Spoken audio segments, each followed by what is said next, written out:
que hoy conocemos como derecho parlamentario, como derecho internacional público, se denominó en sus inicios derecho de gentes. Son las normas que regulan las relaciones y procesos de interacción que se dan entre los estados. Su estudio es de un interés capital. Tiene que ver con el concepto de soberanía, con el fenómeno más recurrente y dramático de la historia universal, que es la guerra, también y cada vez más con el candente tema de los derechos humanos. El conocimiento del tema no es ocioso ni tiene tan solo un interés histórico para eruditos. El derecho de gentes es la raíz de modernas ramas del derecho vivo, presente hoy como barrera para detener abusos de la fuerza, que lo mismo pueden provenir del Estado, de alguna entidad ilegítima o aún de organismos internacionales. La fuerza tiende a abusar, tiende a crecer y se requieren barreras para detenerla. El derecho de gentes tuvo el gran mérito de haber señalado reglas para la convivencia entre estados y regulaciones para la guerra, por encima del apotegma cínico según el cual en la guerra todo se vale. También tiene el acierto de haber sostenido que el poder, la autoridad, está obligada a detenerse frente a los derechos esenciales del ser humano. El término derecho de gentes tiene una historia larga que viene de lejos. Para los juristas romanos equivale, en algunos casos, al derecho natural.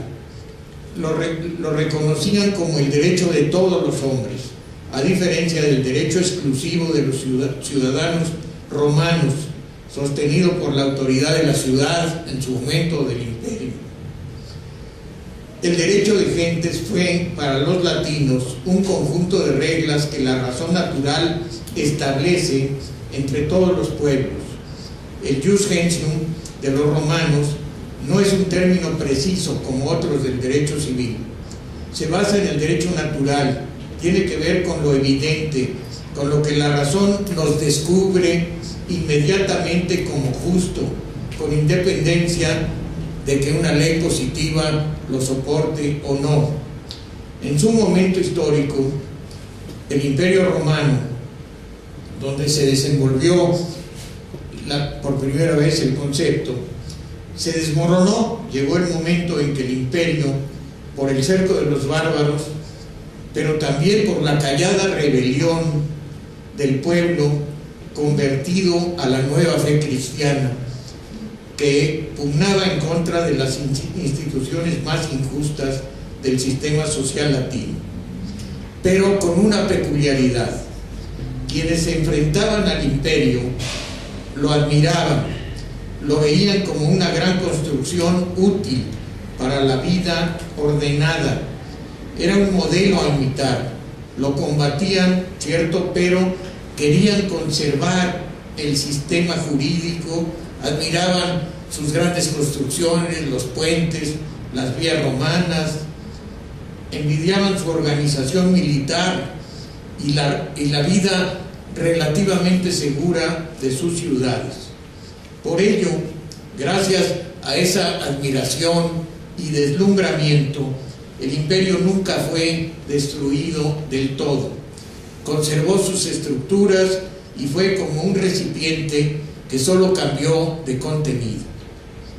El mimetismo de los bárbaros del este y del norte de Europa, no los del oriente, los de Arabia, que tenían otra visión, pero el de los bárbaros del lado europeo y de las grandes llanuras del centro de Europa y de Asia, que llegaban al imperio como enemigos y se convertían en colaboradores.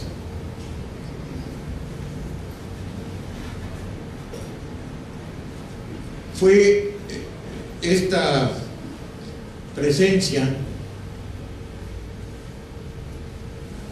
que tuvo un doble efecto. Sus jefes de bandas, los reyesuelos de las tribus y de las hordas, se fueron haciendo romanos y pronto también abrazaron la fe cristiana. La sociedad surgida de esos encuentros y coincidencias recibió como propia y a beneficio de inventario la herencia greco-romana.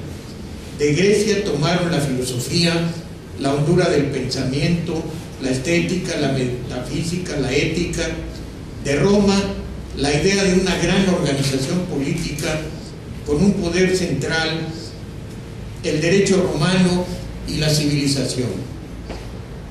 Se destruyó mucho, pero también se conservó y se rescató mucho. A esta labor contribuyeron en forma determinante las instituciones medievales de origen cristiano que aparecieron primero tímidamente y tomaron después presencia abierta y generalizada.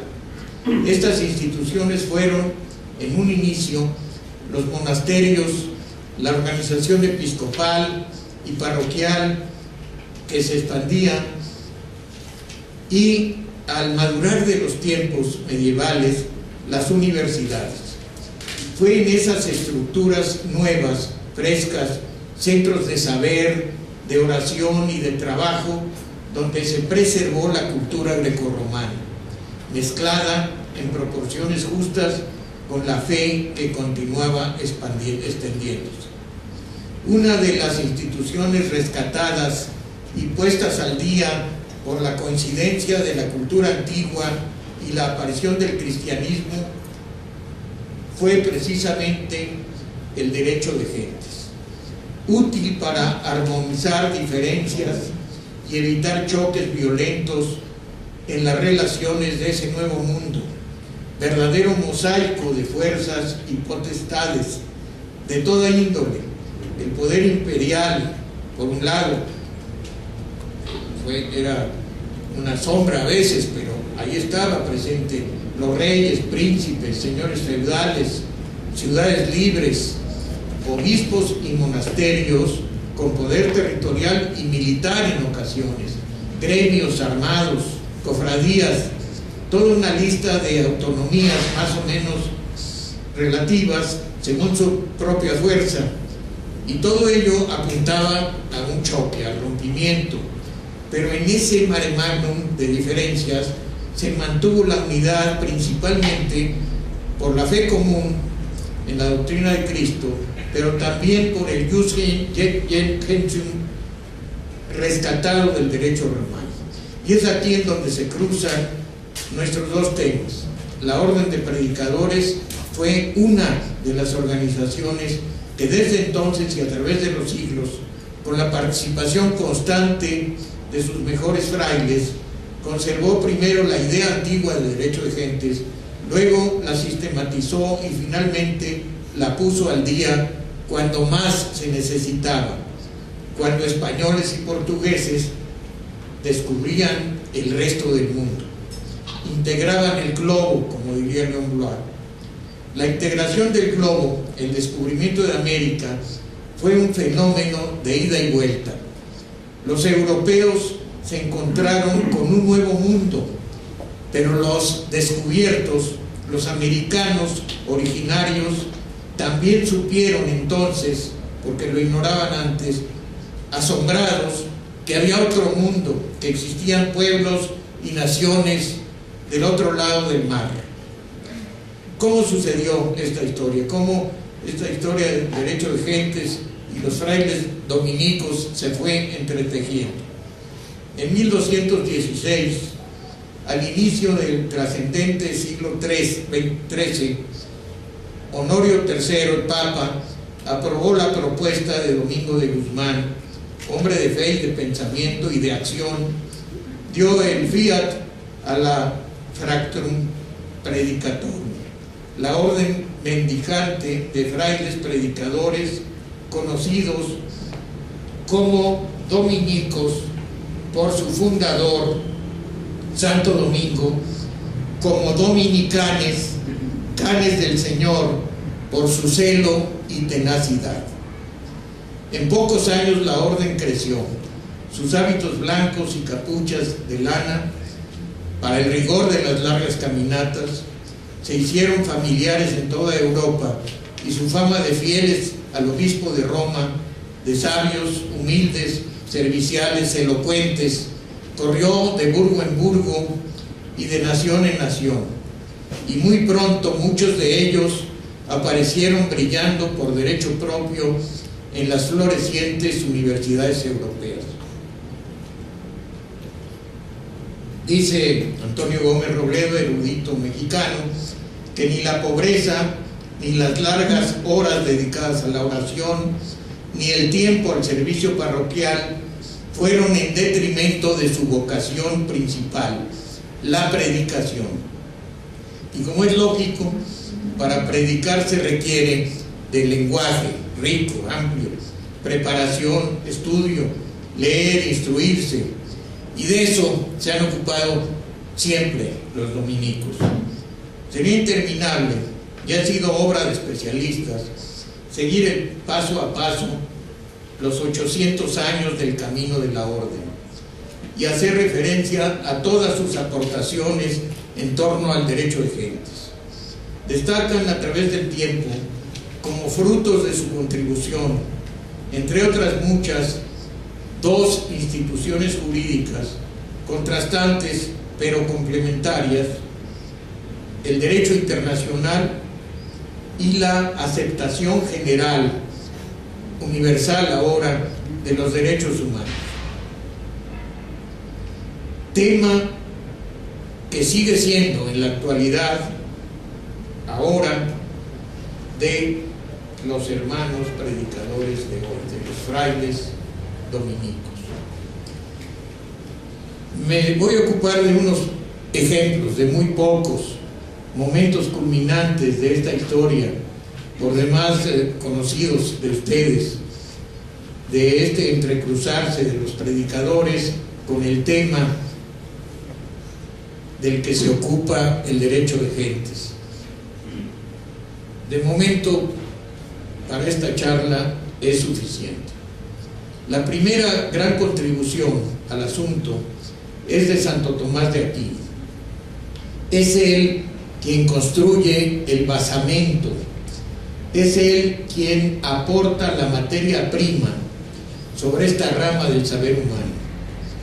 No habían pasado aún 4 décadas de la bula de Honorio III, cuando ese fraile oriundo de Italia, del sur de Italia, y de nombre Tomás, callado y observador, el buey mudo para los poco perspicaces que lo vieron llegar a las aulas, fue quien explicó con maestría los fundamentos del orden social según el pensamiento cristiano.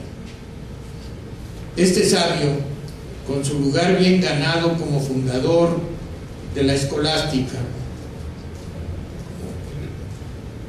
no es el iniciador, pero el más brillante y sólido, teólogo además de filósofo, bien enterado. Se dice que en sus obras se encuentran citas de más de 250 autores. Fue también, según la opinión de Gallegos Rocaful, un revolucionario. Cito a Gallegos Rocaful: Santo Tomás, para quien no haya superado la idea burguesa del orden, es un revolucionario, un innovador. Chesterton confirma esta apreciación cuando afirma: los mendicantes y el aristotelismo perturbaron el orden establecido. Y agrega: no defendían al desorden ni al caos, defendían un orden auténtico, no los intereses creados. Cuando aparece Santo Tomás en las universidades en París, donde estuvo,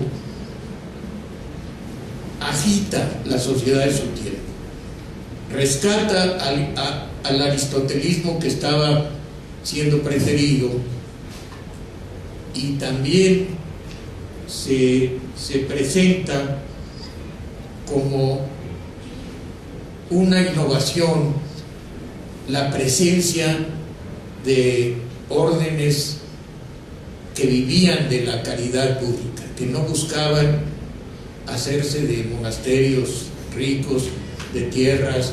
Esas dos presencias es a las que se refiere Chesterton. La llegada del aristotelismo a la filosofía, al pensamiento medieval, y la presencia de esta nueva forma de vida cristiana. Ese orden auténtico, basamento de lo que tiempo después sería desarrollado por sus hermanos dominicos, es la aportación de Santo Tomás de Aquino. La clarificación de lo que debe ser una república cristiana, un orden social según la buena doctrina que él defendía, difundía, explicaba al escribir en su cátedra. El primero de los principios de ese orden fue, lo fundamental, lo inicial, fue definir a la persona por su propia naturaleza, al hombre, como entonces es, como ser social.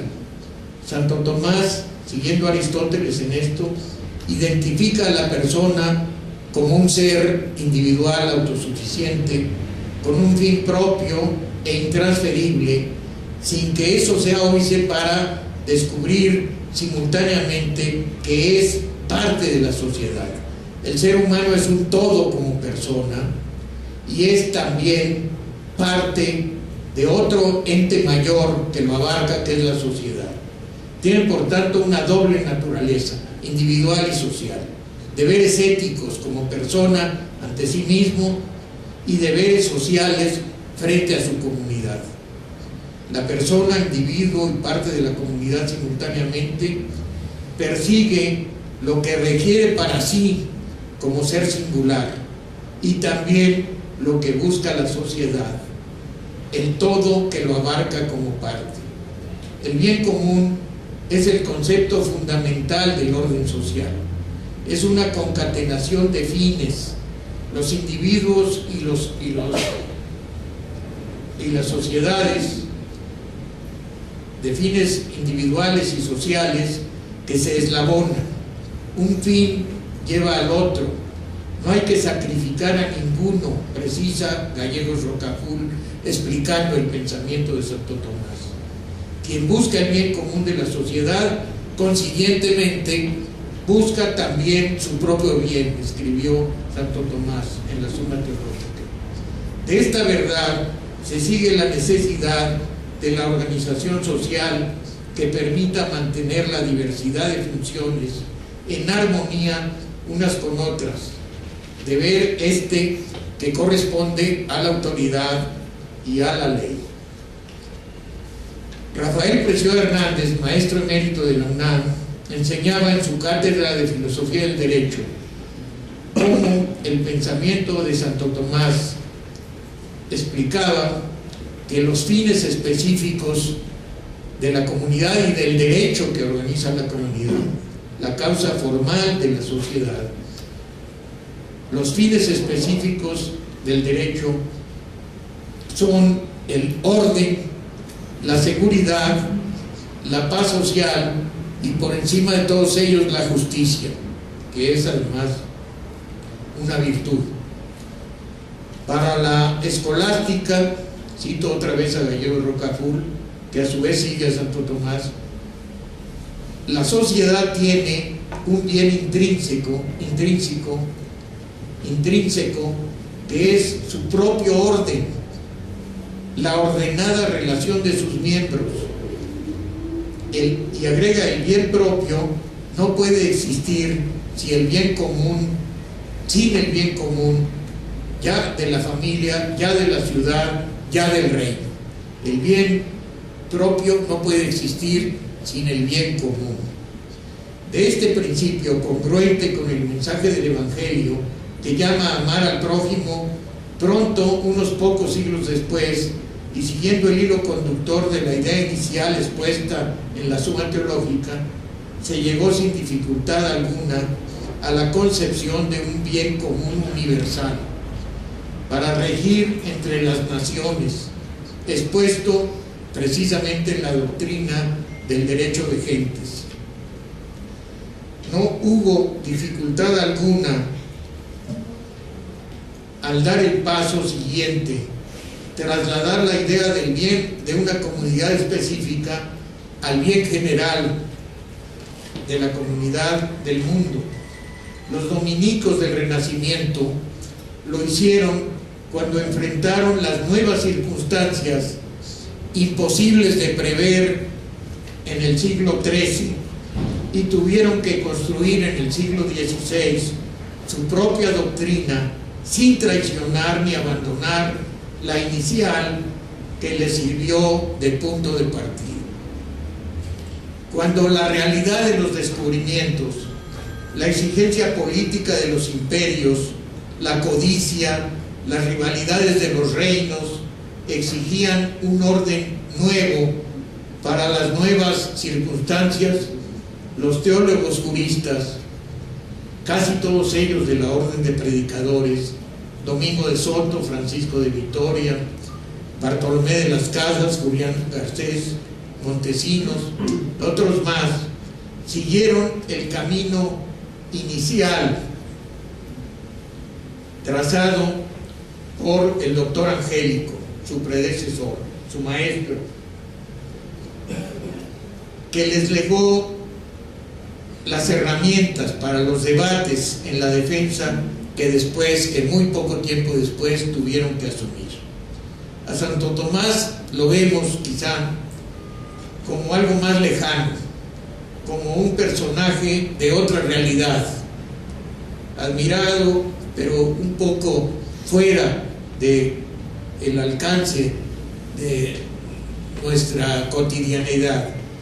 En cambio, a los frailes que se ocuparon de los problemas concretos de nuestro continente, comprometidos todos ellos con la aplicación del derecho de gentes, primero estructurar el derecho de gentes y luego ver su aplicación a la realidad, los encontramos más cercanos a nosotros, a nuestra propia vida actual, a esta época, a los países latinoamericanos en general, a México en particular.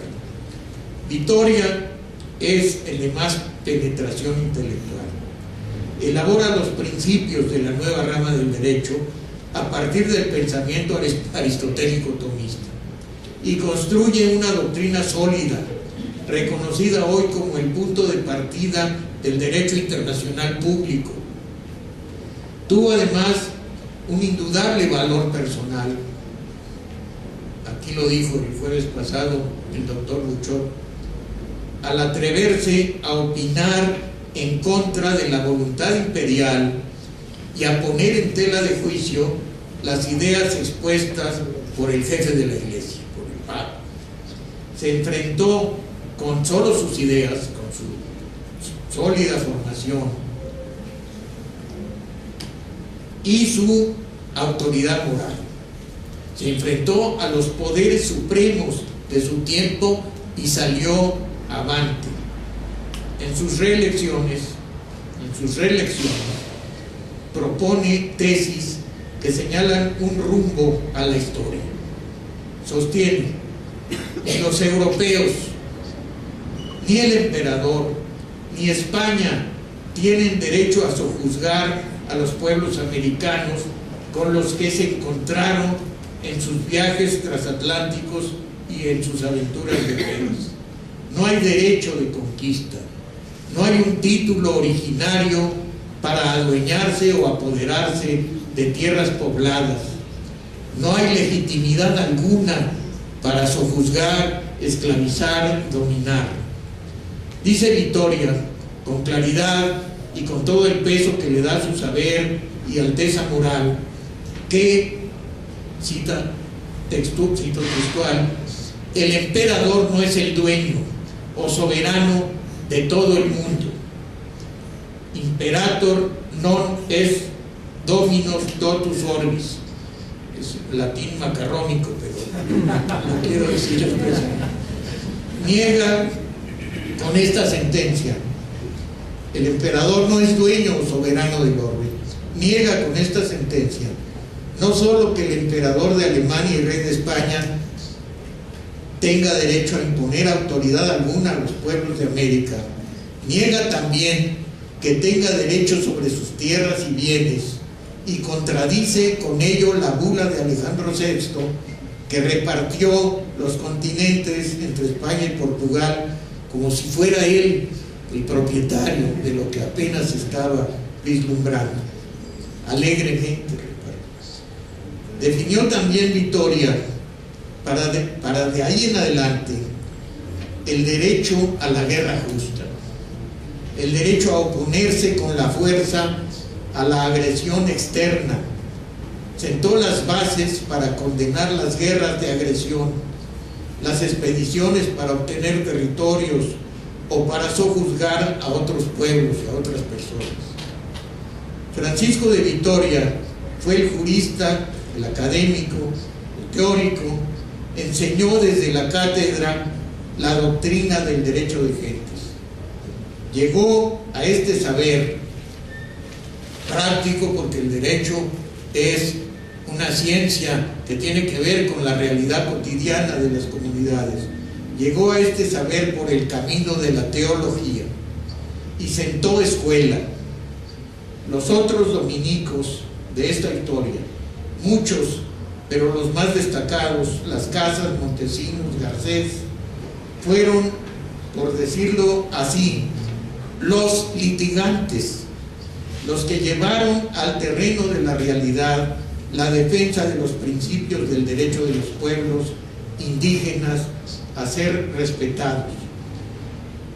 Son los que hablaron, predicaron, escribieron, denunciaron los abusos, defendieron a las víctimas frente a sus opresores en el lugar mismo de los atropellos, y también caminaron, anduvieron incansables de un lugar a otro, cruzaron el océano cuando fue necesario, las veces que fue necesario, hablaron en la corte de España, se fueron ante los reyes, ante prelados, ante virreyes, reales audiencias, adelantados, fueron abogados prácticos, litigantes, defendieron la doctrina, la recibieron y la enriquecieron también, porque eran también formados en la teología y hombres de inteligencia superior y de estudios, pero fueron además los que se metieron a defender directamente a los atropellados. Fray Bartolomé de las Casas es el ejemplo más acabado del defensor de los indígenas. Fue en su juventud testigo y partícipe de las guerras injustas en contra de los indios. En las islas del Mar Caribe, en la Española, fue uno más de los aventureros en busca de fortuna. Pero pronto, por el sermón de Adviento de otro dominico, Fray Antonio de Montesinos, inició un cambio en su fuero interno. La realidad y la palabra de ese sermón lo conmovieron. La realidad que vivió y la fuerza dialéctica del sermón lo conmovieron y convirtieron. Vivió la crueldad contra los dueños de la tierra, y al escuchar la denuncia valiente de Montesinos, su actitud interior cambió drásticamente. El sermón de Adviento fue definitorio. Su divulgación en España y en América también fue donde primero, el lugar donde lo oyeron los encomenderos, pero en España, cuando llega a España, causó un gran revuelo. Levantó una polémica enconada en ambos lados del Atlántico. De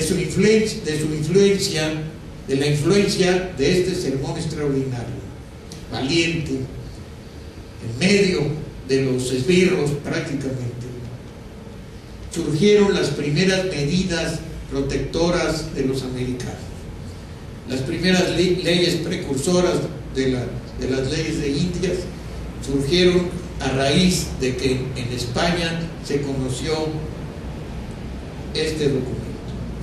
Fue una especie de incipiente declaración de derechos humanos.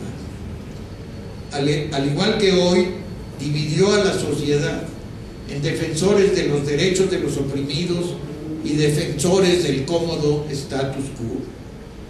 Un resultado colateral de tan histórico sermón fue la sacudida interna de Bartolomé de las Casas. Provocó en él la renuncia a sus encomiendas que tenía también y su incorporación a la orden de predicadores.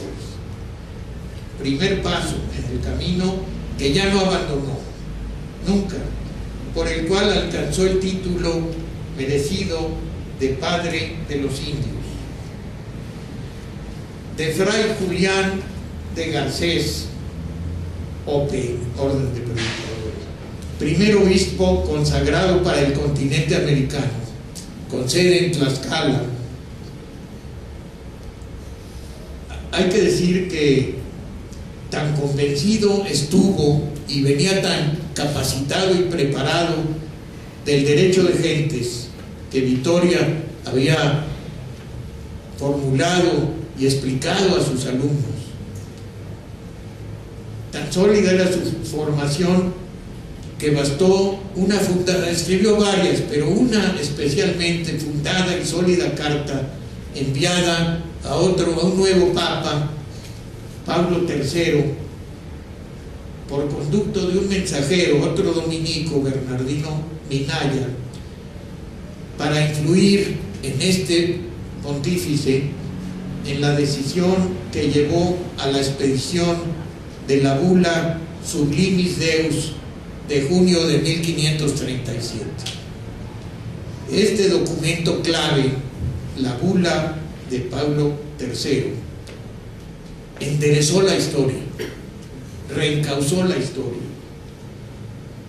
Se había torcido por la maldad y la codicia. En el documento, en la Sublimis Deus, se reconoce expresamente la calidad de seres humanos de los indígenas y sería inexcusable no compartir la siguiente cita textual. Habla Pablo III. Determinamos y declaramos con autoridad apostólica que los indios, aun cuando estén fuera de la ley de Jesucristo, en ninguna manera han de ser privados de su libertad y del dominio de sus bienes, que en ningún modo se debe hacer esclavos, y si lo contrario sucediese, sea de ningún valor y fuerza. El derecho de gentes asciende así al máximo nivel de autoridad en ese tiempo en un documento fundamental de la doctrina y del derecho canónico de la época y para después. Deja claro de entonces y para siempre en el ámbito del deber ser, cuando menos, en la práctica ha sido otra cosa, en el ámbito del deber ser, la dignidad y libertad de los indígenas americanos. Hoy nos parece penoso, inexplicable, si no es por la conciencia torcida y la ambición desatada entonces, nos parece ahora penoso que se pusiera en duda la calidad humana de los habitantes originarios de América y de África también. Entonces, en el siglo XVI, fue necesario enderezar las cosas, aclarar los conceptos, imponer la verdad, y esa labor correspondió a los dominicos, a los Fractrum Predicatorum, que lo hicieron muy bien, que defendieron en su lugar y en su momento el derecho de gentes, de nuestras gentes americanas, y nos dejaron a nosotros, los de otros nuevos tiempos, tan agitados como aquellos, tan llenos de injusticias, un ejemplo que no podemos eludir. Muchas gracias.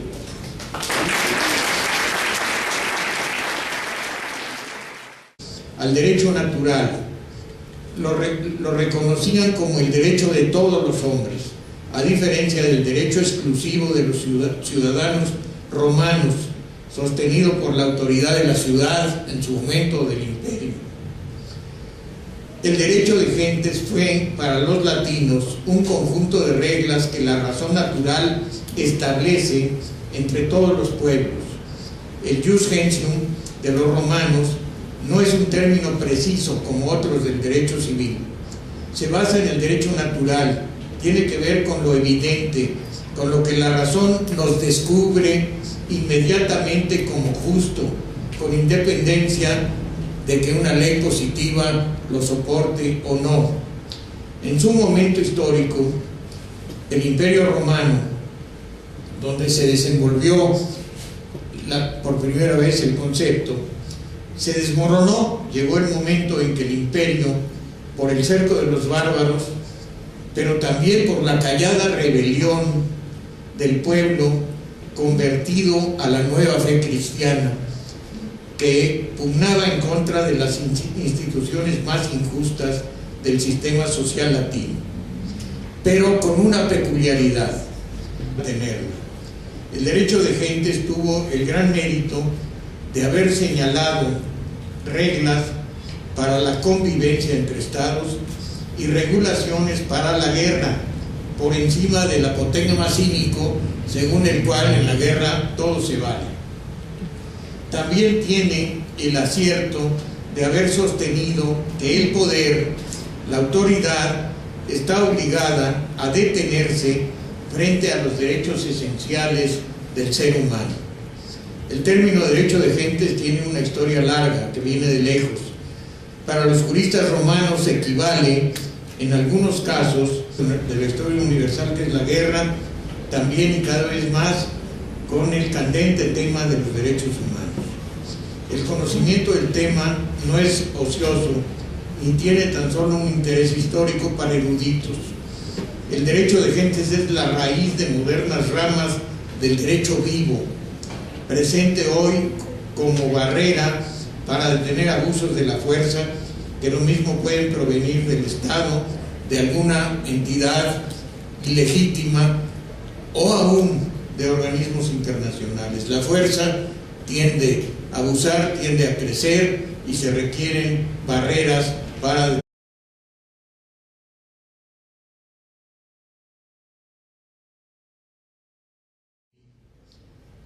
la rama del derecho que hoy conocemos como derecho parlamentario, como derecho internacional público, se denominó en sus inicios derecho de gentes. Son las normas que regulan las relaciones y procesos de interacción que se dan entre los estados. Su estudio es de un interés capital. Tiene que ver con el concepto de soberanía, con el fenómeno más recurrente y dramático